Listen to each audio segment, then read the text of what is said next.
Hello and welcome to Video Game Hangover. I'm Randy Dickinson and I'm in Harrisburg, Pennsylvania. I'm DJ Ross, and what? How do you do this? What's going on? You a little rusty, DJ? Are you a little, I don't know what, hungover on holiday foods? Hungover a little bit, man. It's tough coming back after the holiday break, but here we are. Here I am. You know, people talk about holiday breaks, but some of us work retail, DJ, and we don't get holiday breaks, so I'm not familiar with that reference. That's the same thing that I always think when, like, my company has a work from home policy where you can just, like, you know, work remotely on your laptop or whatever from home. You don't have to drive in 5 days a week. Nice. And whenever I tell people that, they're like, oh, nice, working from home. And they give me a kind of like the sly look, like, like I might not actually be working at home. And I'm just like, we know what that means, yeah. Like, I don't know how it is at your job. I got stuff to do. And whether you're at home or at your job, you have to do them. Right. Yeah. I'm waiting for that job, as I've mentioned, where you just don't do anything and you browse Reddit all day and whatever. But I'm still looking for it. Social media influencer. Right. There you go. Yeah. Yep. That's my goal for 2020. Anyway, I'm sorry you didn't have quite the raucous winter break that maybe I had.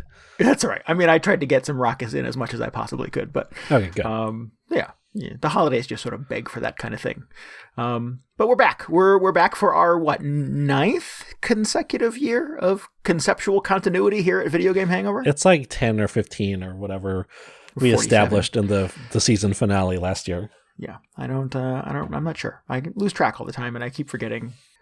Yeah. But it's a lot. It's a lot of podcasts. And man, we have a lot of games to talk about because we're going to spend this week and next week talking about our favorite games of 2019. It's a lot of games. It's a ton of games. It's weird because I was going back through my list of games, trying to get ready for the show. And I was just like, I feel like I didn't play a lot of games last year. Maybe less so than other years. Do you feel the same way? I committed to doing this for 2 weeks. What are you talking about? Well, here's the thing. So I feel like I didn't play as many games, but the ones that I did play were all very good. Maybe I'm just talking up my sense of, I don't know. I don't know what I'm trying to say. Like, I only play games that could conceivably end up on my Game of the Year list. Maybe that's what I'm saying. Gotcha. Okay. You only played good games is what you're saying. Right. Although that's not even true because I definitely played some terrible games. Yeah, me too. Although I try every year. I'm like, no, I'm not wasting my time on that. I can tell from across the street I'm not going to like that game. But somehow some of them still sneak in. Some of them, every now and then, I just still find myself playing Death Stranding. Oh, come on.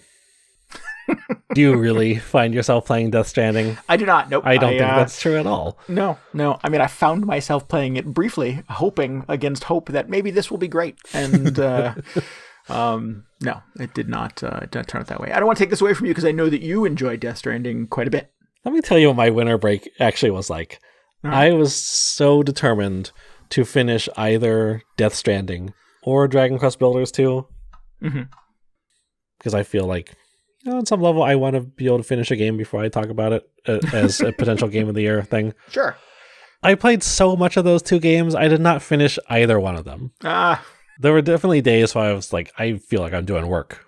I'm putting in hours playing these games. And there's still like, I feel like I'm at the very end of Dragon Quest Builders. Death Stranding, still no end in sight. It's unbelievable. That being said, I don't think Death Stranding was ever going to make my Game of the Year list. I still really am just fascinated by that game. I'm having a really good time with it. But it's a weird one. And I understand why some people are just not into it. Okay, that's fine. It doesn't have to be Game of the Year, and that's the what our sort of approach here is that we're not doing like, you know, number 10, number 9. We're not going to count down our favorite games of the year. We just sort of made a list, just threw a bunch of games into the hat that we probably liked, hopefully liked, and we're going to spend the next couple of weeks kind of kicking our way through that list. Yeah. Keeping Death Stranding does appear on your list. It doesn't have your favorite game of the year, but it's something you enjoyed spending time with. And I think you're starting to sort of realize that maybe the irony of Death Stranding is that the only way to finish it is to die. Is that what's going on? Yep, that's exactly how it goes. Something I have realized about it is It's like The Ring. If you see It's it, like The you Ring. die. I just have to make somebody else play Death Stranding. Right, I have to give somebody else all my packages to deliver. You have to pass it on. Yeah, absolutely. It's weird. That's a different horror movie, but I think we're all going from the same reference. Yeah. I thought that was how The Ring. Okay, never mind. I never seen that. It's weird how Death Stranding just continues to mirror real life, or maybe vice versa. Oh, really? Because you actually do, like, sometimes you can't deliver all your stuff in that game, so you just put it in a box and give it to someone else and hope that they will deliver it someday, and then you'll get credit for that mission or whatever. But my favorite thing about this, or one of them anyway, is you ran into those guys who are just out there in the world, in America, in Death Stranding, and they just try and take your stuff. You know these guys? Did you play enough to run into the mules? The bandits who are addicted to delivering. Yeah, they're addicted to delivering. And I'm just like, this is Hideo Kojima at his most ridiculous. He's just inventing weird justifications for these people to do what they do. It doesn't make any sense that there is just a bunch of people camped out in the middle of a field waiting for the Amazon guy to drive through, and that they're going to take their stuff and put it in a box. It's like, this is ridiculous. Yep. But more and more as I play this game, and I'm not like really dying to know what happens next in the story because I know it's going to be something absurd. I'm just making my way across the landscape, delivering progressively larger and more elaborate orders of deliveries, rebuilding the infrastructure a little bit. And I'm just like, this is, it's such a nice experience kind of zoning out to this thing and making deliveries. And it's just weirdly compelling enough for me to come back to it over and over. And oh my God, I've just turned into one of the mules who just plays this game mindlessly forever. And I can't tell if that was like intentional. Oh, so you're saying you're one of the people who has become addicted to delivering. I just became one of those guys. Oh, I see. I feel like with a lot of Kojima's games, they're like very weirdly, I don't know, they do a very good job of just sort of like tapping into some aspect of the zeitgeist, or he figures out ways to incorporate like real trends into the game. Mm-hmm. Like in Metal Gear Solid 2, famously, he had all these comments about the internet and people throwing content up online that ended up just being like incredibly prophetic, and kind of predicting how people would use social media and YouTube and things like that. And at the time, they just seemed completely absurd. But looking back on it now, it's like, oh, actually, this guy is like surprisingly insightful. So it's weird to kind of experience that same thing happening as I play this game. It's like, oh, the people in the game are actually the people playing the game and like helping people make deliveries and all that. It's very surreal. So it's been an experience. I don't know if that's what gets it on my Game of the Year list, because there are definitely a lot of things that I find incredibly irritating about it. But it is certainly a game that came out in 2019. But those things aren't necessarily deal breakers for you in the way that they were for me. No, and I think we may even be talking about different things. Probably, yeah. Yeah, I feel like, the game is trying to be a lot of different games simultaneously, whereas I feel like it does certain things extremely well and other things just feel like they're in there because he felt like he had to include them somehow. Sure, because he's a baddie auteur. Right, yeah. Or you can't make a $600 billion video game without putting in bad guys. No, you gotta, at some point you gotta shoot somebody with a gun and there's gotta be a big monster or whatever. I'm impressed at how much of this game is just so atypical from the usual AAA game though. Like it's unheard of that somebody could make a game about just delivering mail, and that's what you do for most of the game, and somehow like Sony financed it and put it out there. So that's extremely cool. I do respect that. I think as I was playing kind of the early hours of it, which is only as far as I ever got, it was this weird revelation that this was, I don't know how much it costs to make video games, but let's say $600 billion. That sounds like a reasonable number. It's generous. $600 billion to make Death Stranding, and it is really a game about sort of pacifism, and like you said, just delivering the mail, and not much more loftier than that. So the fact that it even exists is a weird miracle. It is. Yeah, the fact that he was able to get it out in like 3 or 4 years or however long it took is also miraculous. From the smoldering remains of a Silent Hill reboot. Yeah.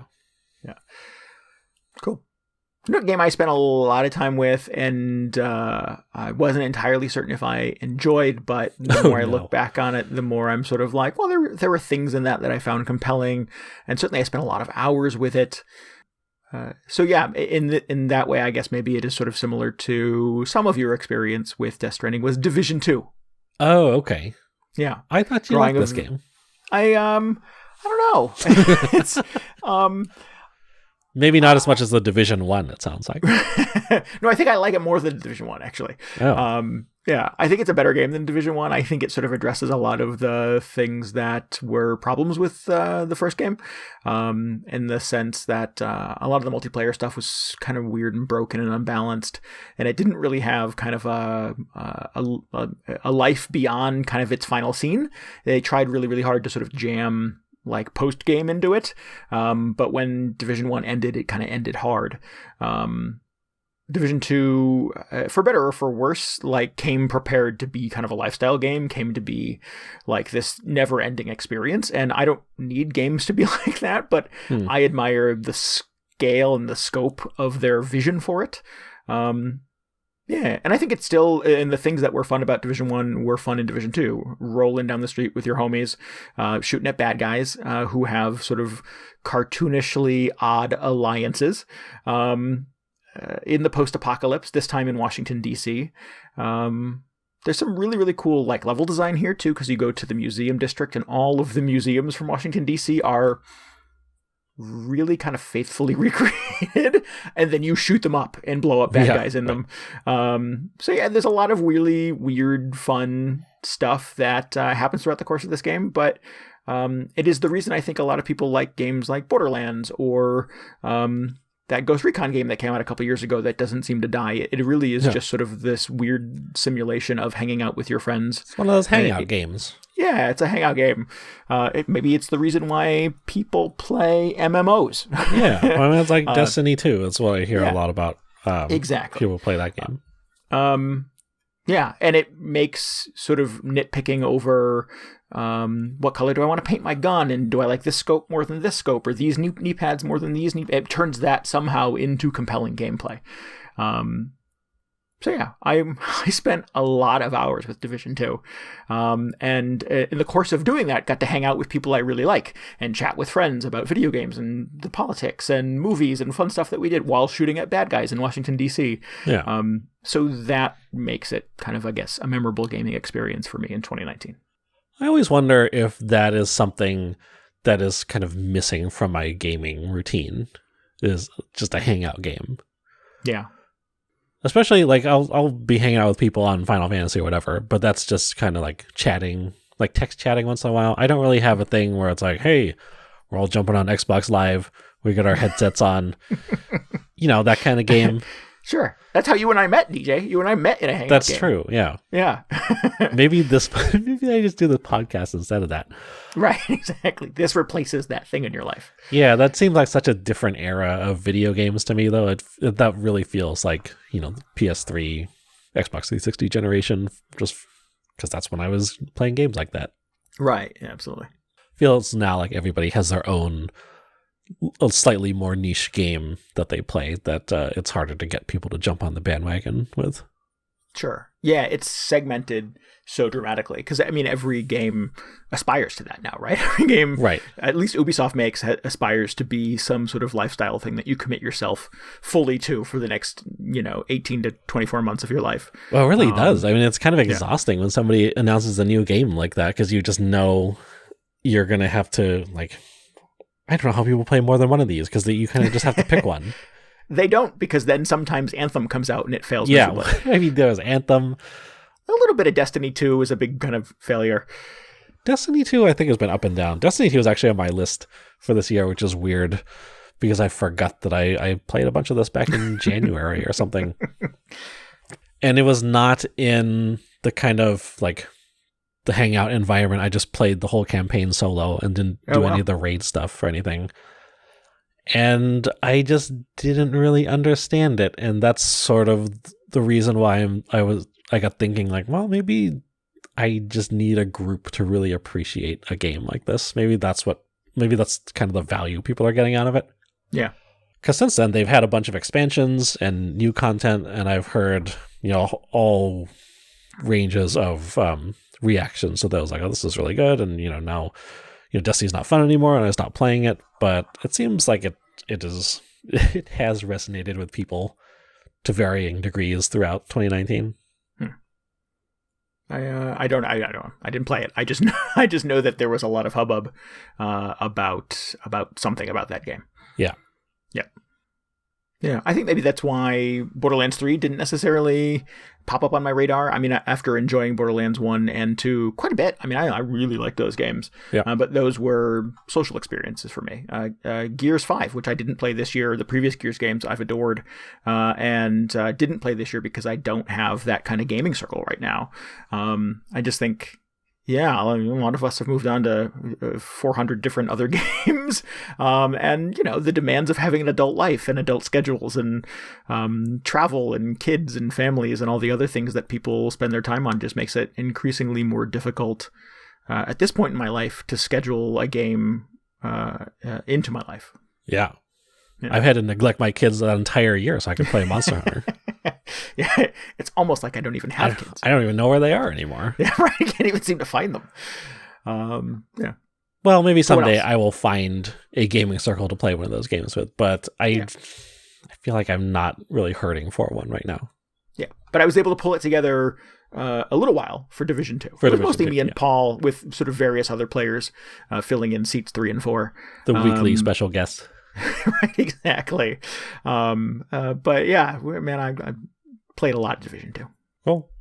Yeah. And I think I would continue to play these games. I felt like, Division 2 was a pretty satisfying experience. When I put the controller down at the end of it, I was like, that was enough. I did all the things. I shot all the guys. I leveled up as far as I could level up. I unlocked a bigger boomstick. But if they made a D3 in some other city, I don't know where you want to go with that. LA. Let's do LA. Oh, okay. I would play that game. Man, that's going to be rough. You're going to spend like half that game in a car. Just sitting in traffic. Yeah. I was going to be like, all the zombies are passing you, but then I'm like, wait a minute, it's a different game. There are no different zombies there.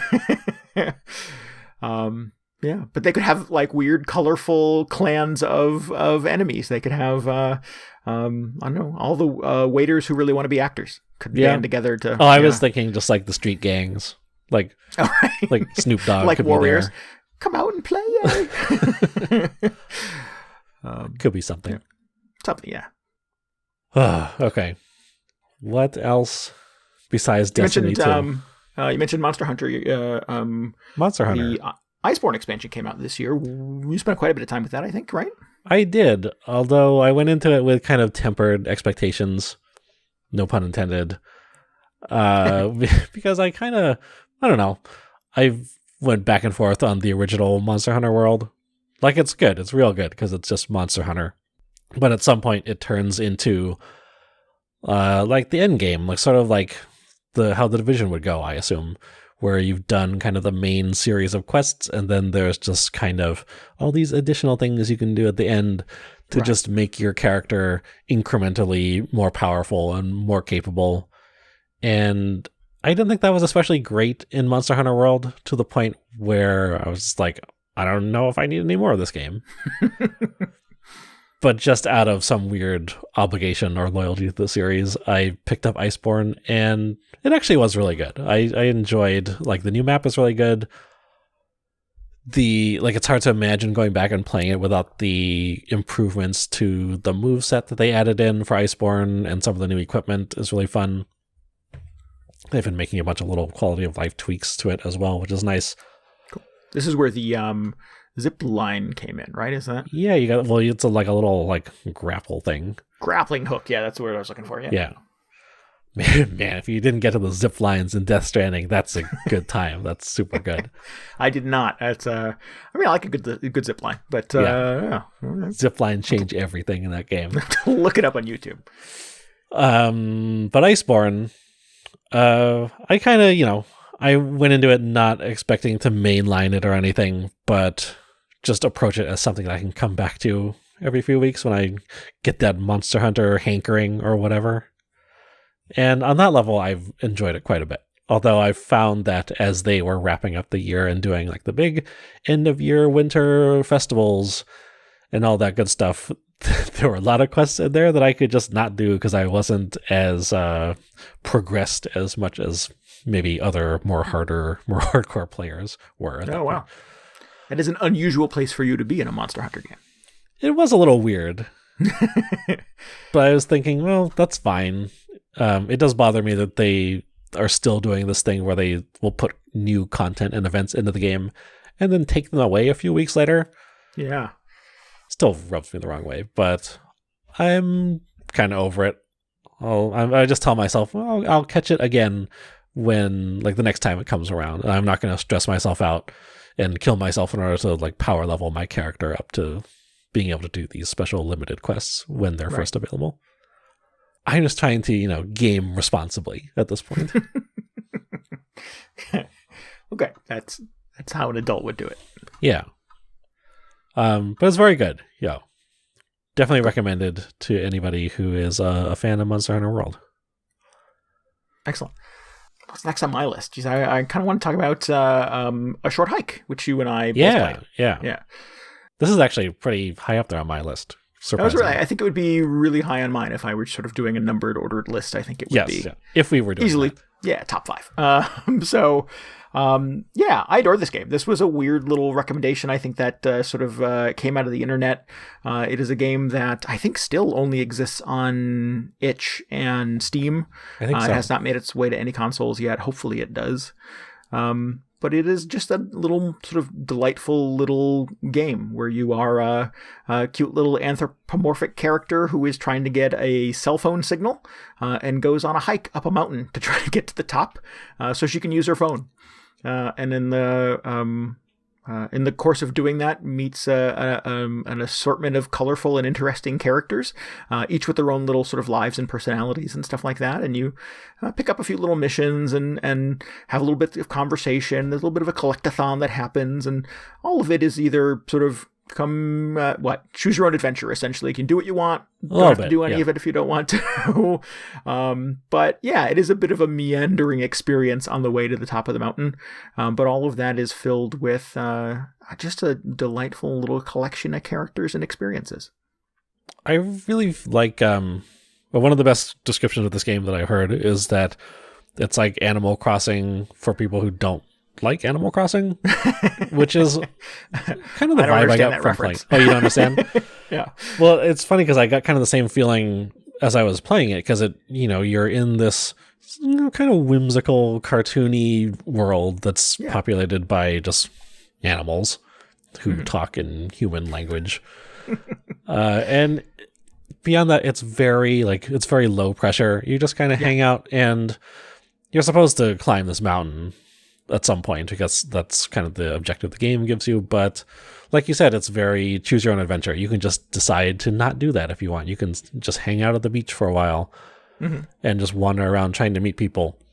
You can fly around. At some point, you get high enough up the mountain where you're a bird. You can fly. So you take flight. And it allows you to sort of soar around the perimeter of the island. You find some little islands kind of scattered off to the coasts. It is a game about sort of discovering kind of fun things if you choose to. Or you can just climb the mountain. Or you can sit on the beach. Like you said, it is... I think that's probably true. A fair comparison, like Animal Crossing, it is you sort of, consume it at your own pace. Yeah, and I think that's the big thing that has in common, where everyone that you meet and every sort of side objective that's given to you has the kind of unwritten text where it's like, you can do this, and then in parentheses, like, if you want to, or you can just decide not to, and you can go do your own thing, which is very much how Animal Crossing works. Except in this, everything is just slightly more guided enough for it to feel more like a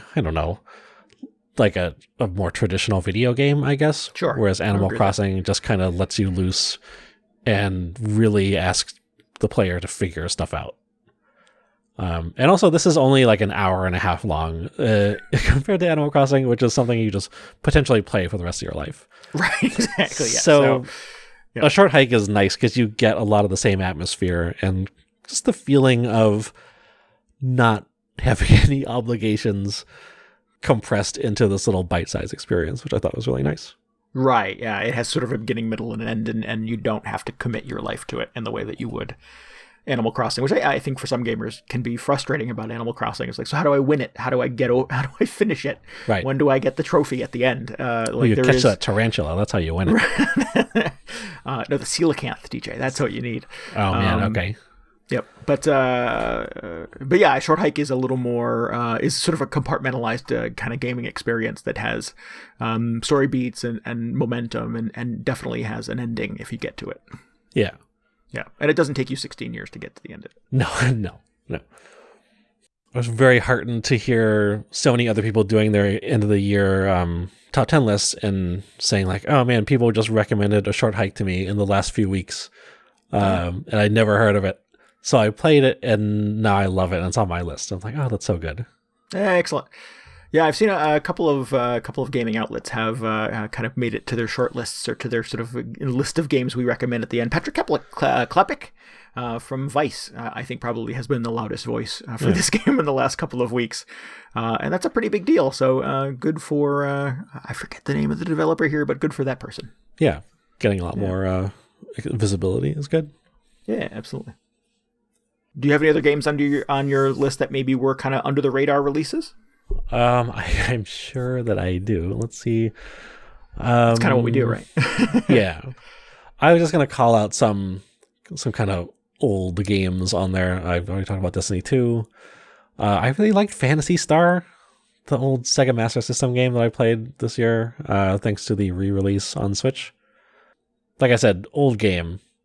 Kind of like... I don't want to say legendary, but fairly well known, especially if you're into JRPGs, especially if you're playing a lot of JRPGs in the 90s. I never really played it. Actually, never played it at all until this year. But I had a really good time with it. And this is, it probably appeals more to people like me who are into like video game history and kind of seeing the origin of like these long-running series. Mm-hmm. But I had a great time with it, and all the little accessibility features like fast forward and some of the difficulty adjustments that they added to the re-release really first of all, they just made it so I could actually play and complete it. But on some level that's a plus. That's a nice bonus. Yeah, no, it's always good. But there's been a lot of conversation this year about like, should games have an easy mode, or like if you've play the game using the easy mode or like a skip or a save state or whatever, does it mean you actually didn't play the real game, or you're just cheating yourself or whatever? Mm-hmm. And on some level, I didn't really know what I thought about that kind of stuff until I played this, and I'm just like, oh, it kind of got me off the fence about those things. And I'm just like, oh, they're actually really good if they're done well and in a way that lets people enjoy this game. Because I think about trying to play this game without a lot of those features, and I probably would have just quit after about 45 minutes. It would have been a nightmare. Yeah, absolutely. Yeah. I'm pro accessibility. I think coming out of, and I've talked, I think, quite a bit about that on the show this year. The what was the platforming game from last year that... Celeste, there we go. That was, you knew exactly where I was going, DJ. It had all of these little sliders and switches and buttons that made the game more palatable depending on your level of platform gaming expertise, or really even just the amount of time that you were willing to spend kind of throwing yourself against that wall. Mm-hmm. If you're not the type of gamer who needs to explore every nook and cranny, who needs to like surmount every challenge, there are sliders in Celeste that allow you to just kind of consume it at a leisurely pace, to kind of zip through it without having to indulge some of the more difficult and crazy elements of it. And I really like that. It kept me playing Celeste for as long as I did. Yeah. And I admire when a game sort of knows that this is going to be a climb for a lot of folks. And there's a mode here that will make it a little easier for you to consume if you want to go that way. Yeah. And I feel no shame about selecting that. Oh, not at all. Yeah. I'm glad to see more games doing this. Yeah. Absolutely. It is the only reason I've ever finished games like Bayonetta or Devil May Cry. Because I'm just not that kind of gamer, but I really like what's happening in those games, and I like being kind of a part of that gaming experience. I'm just not willing to memorize 400 combos and continue to sort of beat my head against the wall trying to figure out how to do it best. Right. Man, maybe that's why I don't like those games. Or up to this point, I just haven't enjoyed those. It's because I always try and play them on like a normal difficulty setting. Baby mode, DJ, is the way to go.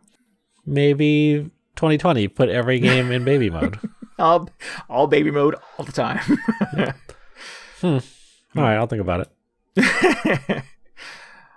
You know what game did not have a baby mode and really pulled no punches was Slay the Spire. Does that not have a difficulty select? I don't, does it really? I don't think it does it? I guess not. I haven't really explored the options in it. No. I don't know how you would pull that off in that game. Yeah, I don't know. That'd be an interesting thing to balance. Slay the Spire. Yeah, so 2019 just unlimited cards, unlimited energy. There you go. You have all the things, yeah. Just write whatever you want on the card. Just, you know. It's like the white cards in Cards Against Humanity. Just put whatever you want on it. Yeah, exactly. Yep. Just change any number whenever you want. Yeah. So if 2019 had any weird theme, it was the year that I sort of discovered collectible card game / video games. Wait. Where is Concept on this list? I don't see it on here. No, Concept did not make it to the list. I played quite a bit of that game, but did not make it to the end. It was not a 2019 release either, so I didn't include it here. Yeah. It's like it came out in 99 or something. Yeah. SteamWorld Quest is the game that sort of started this for me. It's a fine game. It is the game that sort of started my collectible card game itch. That was a 2019 year release, and I like the SteamWorld games almost without exception. Actually, without exception. It's like, wait a minute. Which one didn't you like, Ray? I like all of them. I think there's 4 or 5 of them, and I think they're all good. But yeah, it was the first time I really spent any significant amount of time with a card game tucked inside of a video game. And I started exploring that genre a little bit more throughout the course of the year. Culminating, I think, with Slay the Spire, which is the first roguelike that I've ever been addicted to. It is the first time the roguelike mechanic has ever resonated with me in any way. Normally, I find that super frustrating in a game, and it is the best way to get me to either 1, not play your game, or 2, quit playing your game. But Slay the Spire is the first time that I really sort of felt like, oh, I get it now. I understand why that lather, rinse, repeat gameplay in a roguelike can be compelling, because you learn more every time you play it. You get better every time you play it. So you start each game with sort of a what's the word I'm looking for? A reinvigorated intelligence about how to approach it. Slay the Spire couples that with sort of random draw cards. So you may be smarter, but you may not necessarily draw good cards, or you may not make good decisions about where you go down the path as you climb the spire. But it's all about how well you can adapt to the unexpected things that the game throws at you. Right, exactly. And the more you play it, the better, probably, hopefully, you get hopefully, yeah, at adapting to those things. And I found it just endlessly compelling. It is, we all started getting emails from Nintendo in mid-December saying, these are the games you spent the most amount of time with. This is the number of hours you spent playing Switch games or 3DS games this year. And the game that I spent the most amount of time playing without really anything else even being close to it was Slay the Spire. I would finish a playthrough, immediately scrub back to the beginning, start over, try to make slightly better decisions, start over, die, start over, and just did it over and over and over again like a dummy. Like a gradually, progressively smarter dummy. Correct. Yeah. Yes, absolutely. Excellent. Yeah, I had a really great time playing this game. I'm not a huge fan of card games, but I do like the occasional roguelike, and this is very good. It got me thinking like, oh, maybe I should play more card games. If only I could just get myself to stop playing Slay the Spire for a little while. Right, exactly. Who needs other card games when there's still more Slay the Spire? Yeah. Right. I mean, I just feel like there's more unexplored stuff in this game that I can figure out for a while. So I think I'm good for the time being. Oh, despite the hours and hours and hours I've played, I still every now and then draw cards I've never seen before. Oh, wow. Yeah, or encounter, less so, but encounter little detours along the path up the Spire or enemies that I'm like, where did the hell did this guy come from? I've played this 300 times and I've never seen this card or this situation or this. Yeah. And they're adding another they're not adding another character. There are 3 characters in the game, all with different sort of starting places and abilities. And the devs have added a 4th, which is coming to consoles, I believe, this year. So yeah, Slay the Spire continues to be the gift that keeps on giving.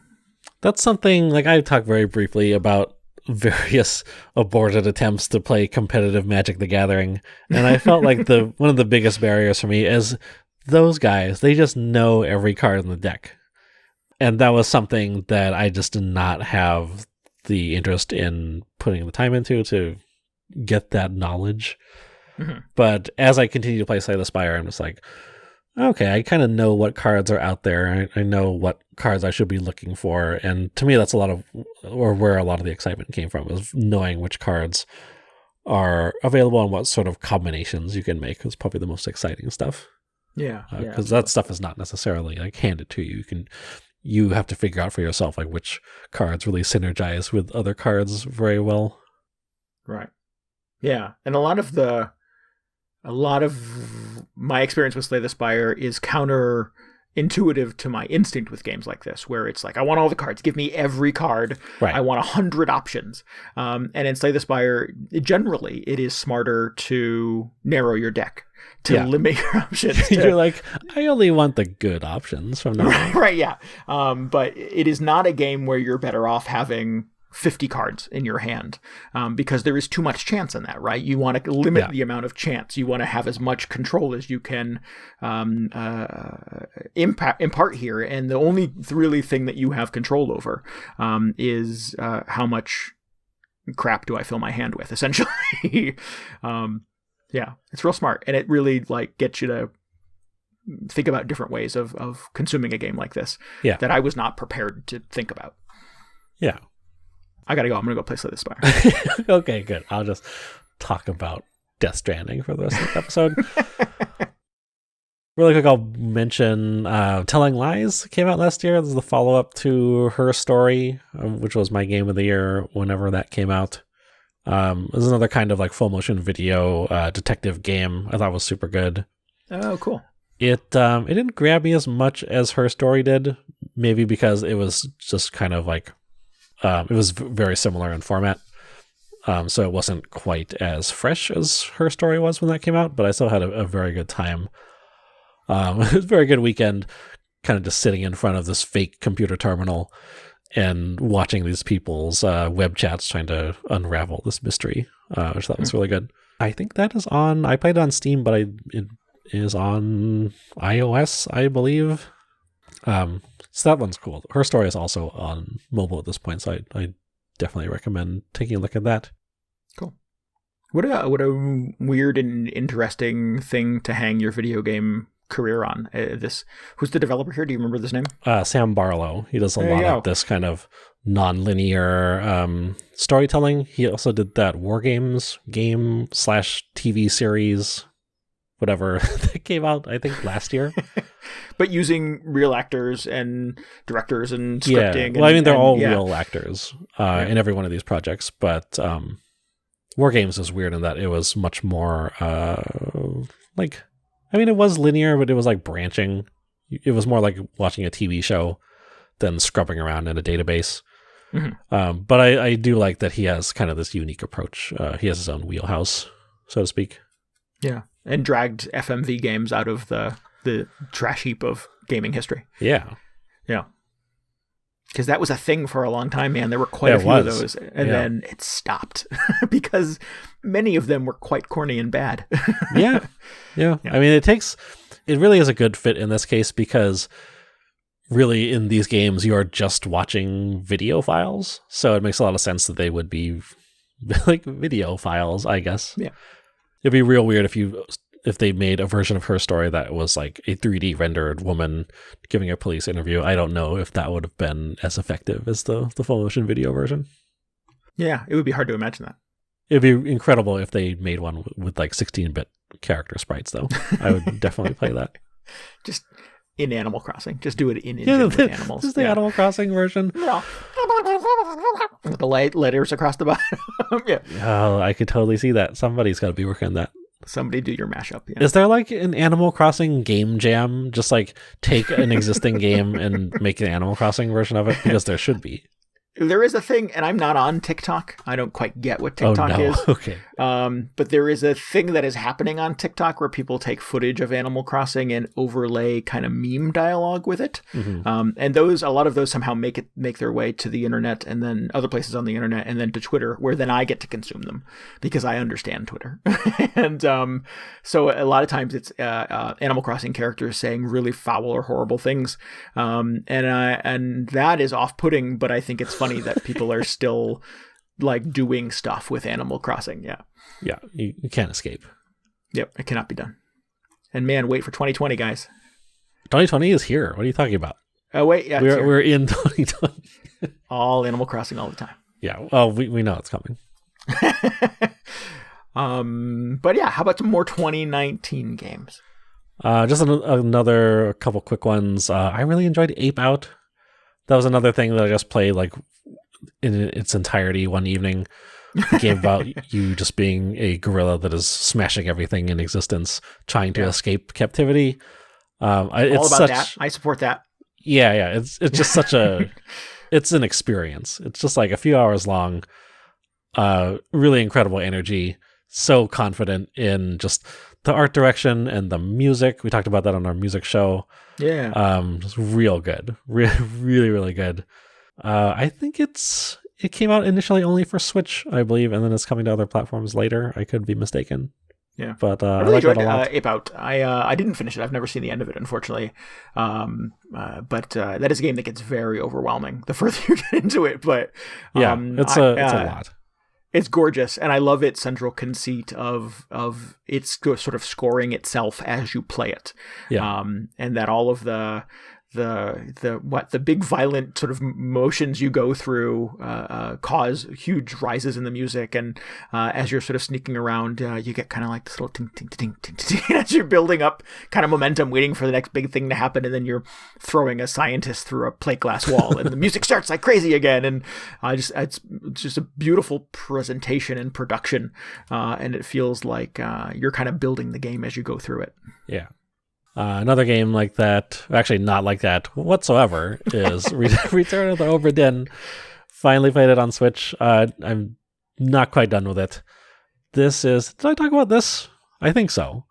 You're on this boat that is mysteriously returned, and all the passengers are dead, and you have to figure out what happened. It's a really fascinating concept. I'm having a lot of fun with it, but it is a difficult game. It's kind of just like a really open-ended detective game. Really clever structure in the way it gets you to revisit old passenger, not really memories, but like you go back and just re-experience the moment of their death, and you're supposed to glean clues as to their identity out of that. So it's a little intimidating. There's a lot you need to kind of decipher, a lot of pieces to put together, but it's really good. I'm enjoying it quite a bit. I hope one day I will finish it because I don't know. I want to know what happened. Do you find it's one of those things where the further you get away from it, the less likely it is that you'll be able to understand what you were even doing before? It's tough. Yeah. It got to the point where I started scrolling out some notes because, I don't want to spend too long away from it because there's definitely a real danger of that happening. So it's kind of on my short list of stuff that I should be playing. But man, it was a busy December. Yeah, Return of the Obra Dinn is one of my sort of list of shame games for the year. Is that I really wanted to play this when it came out on console, and I started reading the reviews for it and seeing some of the gameplay video from it. I was like, oh, I really, really need to play this game. It looks amazing. And then finally came out this year for the Switch, and I was like, no, I really just cannot devote the time to this game that I need to devote to this, and I don't want to sort of consume it in chunks over the course of 6 months. Yeah, it's tough. Yeah, so that just means, of course, I didn't play it, but that it remains on my list for 2020. It's tough to find a time where you can actually commit to playing, or commit enough time as it requires. But it is really, really good if you have the chance. Geez, man, as we wrap up kind of the first half of our recap of our favorite 2019 games, I want to throw out Sayonara Wild Hearts. That's another one that I feel like I've probably talked about a lot on the show. But it is a bit of like an endless runner in a lot of ways. It's you play a character who is running or surfing or driving a motorcycle really fast down a world that's sort of coming at you at full speed with this really sort of like poppy, super upbeat synthy soundtrack. The music alone is fantastic. We talked about that. I talked about that quite a bit on our music show too. But it's just this neon tinged kind of love story of kind of heartbreak and meeting somebody new, told at sort of this breakneck pace of 1,000 miles an hour as the world is zipping past you. And it's a lot of kind of quick time motions and hairpin turns and snap decisions and stuff like that. But it is a game that really never gets in your way. It makes it super easy for you to like rewind a second and make a different choice or try to make a better choice so to get you through the track and get you on to the next thing. It just has great momentum and heart to it. And I think it's beautiful and fun, and I loved everything about it. I have to say, I didn't really enjoy this game. Yeah. I liked the concept behind it. And I think the execution was not great. And I'll admit, so I played it on my phone with a touchscreen, which is probably not the best way to consume it. I'll fully admit that is partially responsible for my lack of enthusiasm around it. But I think that on some level, it is trying to be either an interactive music album or like a music video, which I think it is pretty successful at doing for most of the game. But it's those moments where, like you said, you run into an obstacle or something and it rewinds it a little bit. And I found those to just be incredibly jarring and disruptive. And also the fact that it's just broken up into like 30 chapters the first time you play it, and then Queen Latifah is there. I really think that if it were up to me, I would have just made it one continuous thing, which it gives you the option to do after you finished it, frustratingly, and just have it set up more like, I don't know, more like something like Rez, where like you're in there and it's just one continuous experience. It's very difficult to fail out of it, but it just kind of reacts slightly differently based on what you do. It doesn't really punish you for not executing everything perfectly. Gotcha. But I think, it's still a very ambitious concept. And it does a lot of really cool stuff.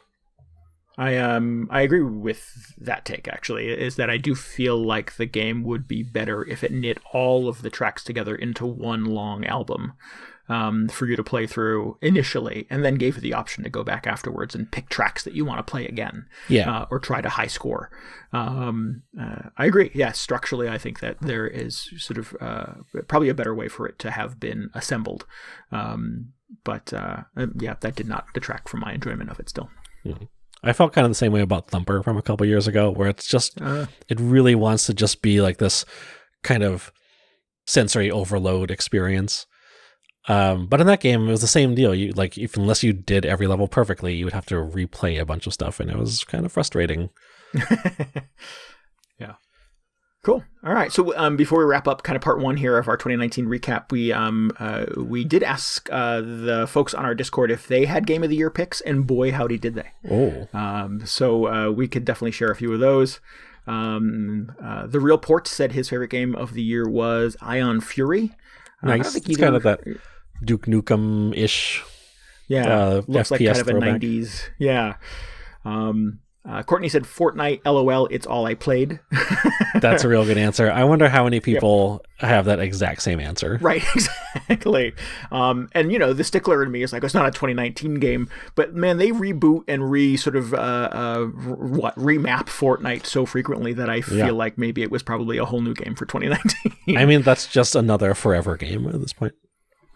Right. Man, I should have Apex Legends on my list somewhere. That game is real good. Yeah.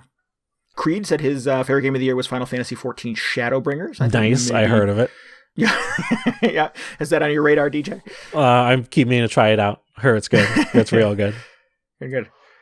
Cool. All right, well, we have a few more of those Discord Game of the Year picks that we will share in part 2. Nice. So let's wrap this thing up. If you need any more video game hangover in your brain, you should definitely follow us on Twitter at twitter.com/VGHangover, or head to our blog at VGHangover.com. Discord, if you want to talk about games with us, you should definitely get into our Discord. Go to VGHangover.com and there's a link. Cool. All right. So make sure you come back next week. We have a lot more games from 2019 that we want to talk about. I'm going to be madly trying to finish Death Stranding so it can redeem itself and claim the number 1 spot. There you go. Yep. Maybe I'll do the same. Yeah. Okay, cool. We'll see you next week. This is Randy Dickinson. This is DJ Ross. Thanks for listening to Video Game Hangover. Goodbye. Good night. See ya.